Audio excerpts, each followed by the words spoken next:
There's classic studies that were done, say 15 years ago, where they just looked at continuous exercise like cycling or treadmill walking in overweight and obese individuals or people that have a bit of fat to lose. And what they found after just 3 sessions a week of something like 45 minutes at a time was a greater amount of fat loss in the individuals that did this in hypoxia versus a sham, which is normoxia. They didn't know, but they were at sea level. So about 5 kilos difference, or about 5%, was about the average. And that's over 4 to 6 weeks, that's actually quite substantial.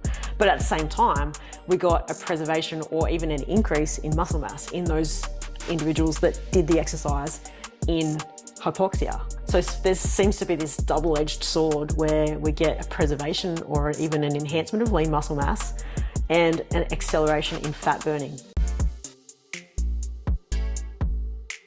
Can you tell us about EPOC and why it's elevated at altitude? So all our carbohydrate stores out of our we have muscle glycogen, that's our stored carbohydrate, and our liver and in our blood. That all just gets churned up really quickly when we do exercise in altitude. After we finish our session, our body's natural tendency is to restore all that carbohydrate, and that actually costs energy.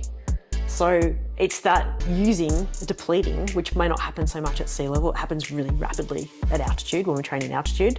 And then it's what happens afterwards, as well as there's a little bit of oxygen debt.